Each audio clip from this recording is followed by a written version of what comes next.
किती लोक इच्छा काही नसेल. अच्छा ठीक आहे.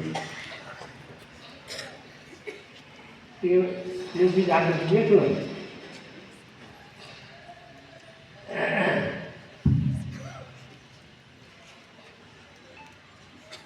ते अनुष्ठान चेअरमॅन अन्यांना डायरेक्टर म्हणून ते अनुष्ठान अध्यक्षा डॉक्टर बंधुमान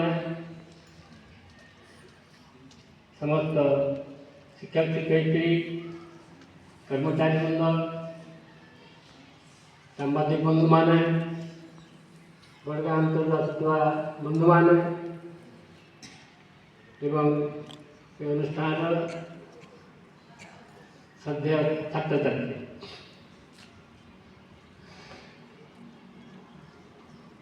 आज आम आम देशर 77तम साधारणतंत्र दिवस पालन कर.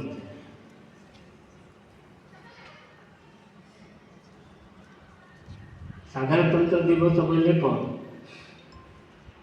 तुम कौन जान नहीं.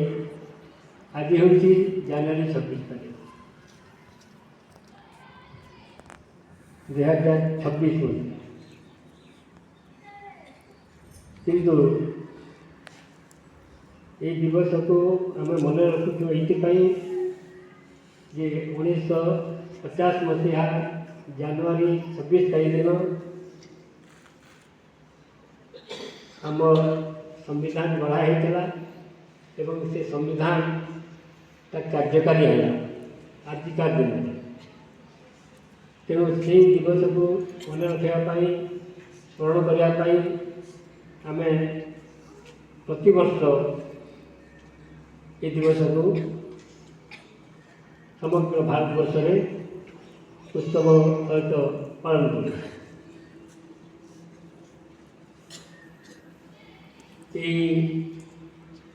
दिवसर मुख्य उद्देश्य कौन अच्छी जे आम सब वर्ष को पालन करुचे. 1950 मसीहा जानुरी 26 तारीख दिन आम भारतवर्ष समग्र विश्व एक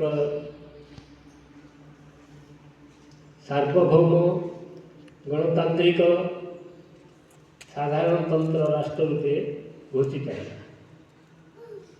अर्थात ता पूर्व आम सार्वभौमत्व अधिकार नाला. गोटे देश में सार्वभौमत्व तो रही सार्वभौमत्व अर्थ आम देशर लोक आम प्रतिनिधि माने जो मैंने क्षमतार थे से माने समस्ते मिसिकी ये देश केमी चलो ता नीति नियम कौन हम वो नीति नियम अनुसार ये देश चलो से विषय निष्पत्ति से निजे ने कौन सी वैदेशिक राष्ट्र निर्देश काटू कर आम क्या सहित युद्ध करवा क्या सहित संधि करवा कि देश केमी चलेगा से विषय केवल आम लोक आम देश लोक निष्पत्ति सेटा हूँ सार्वभौमत्व. ता पूर्व आम नाला कहीं नाला आम देश स्वाधीन है 1947 अगस्ट 15 स्वाधीनता है. स्वाधीन हेले भी गोरा शासन जो मैंने कहते गोरा मान चलीगले किंतु को जो नियम रे से माने देश को शासन करते सी नियमटा रहीगला.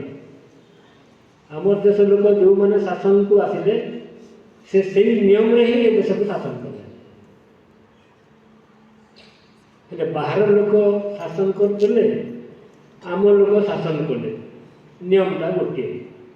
बाहर लोक जिते देश को शासन करते ये देश में राजत्व करते शासन नियमटा कौन हवा कथा ये देश में जहाँ किसी अच्छी भल भल जिन को साउंटी कर निज देश को नहीं यही एक नीति थे. ଏବଂ ସେଇ ନୀତିରେ ଆମ ଦେଶ ଲୋକ ଆମକୁ ଶାସନ କରି କରିବେ। ତେଣୁ ଏଇଟା ତ ଉଚିତ ନୁହେଁ। ତେଣୁ ଆମ ଦେଶର ମନୀଷୀମାନେ ଯେଉଁମାନେ ଆମର ନିର୍ବାଚିତ ସାଂସଦ ଥିଲେ ବା ପ୍ରତିନିଧି ଥିଲେ, ସେମାନେ ଏହା ପରିବର୍ତ୍ତନ କରିବାକୁ ଚାହିଁଲେ ଏବଂ ଗୋଟିଏ ସମ୍ବିଧାନ ତିଆରି କରିବା ନିଷ୍ପତ୍ତି ନିଆଗଲା। ଏ ଦେଶରେ ସମ୍ବିଧାନ ନଥିଲା।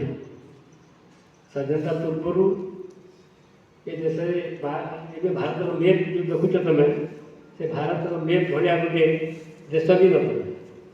ବିଭିନ୍ନ କରଦ ରାଷ୍ଟ୍ରମାନେ ବିଭିନ୍ନ ରାଜ୍ୟର ରାଜାମାନେ ଛୋଟିଆ ଛୋଟିଆ ଦେଶରେ ରାଜତ୍ୱ କରୁଥିଲେ ଏବଂ ସେ ସ୍ୱାଧୀନ ଭାବରେ ତାଙ୍କ ରାଜ୍ୟରେ ସେମାନେ ରହିଥିଲେ। ଏମିତି ଭାରତ ଏକ ଅଖଣ୍ଡ ଭାରତ ଯାହାକୁ ଆମେ କହୁଛୁ, ଏମିତି ଏକ ଦେଶ ବା ମାନଚିତ୍ର ନଥିଲା। ସ୍ୱାଧୀନତା ହେଲା ପରେ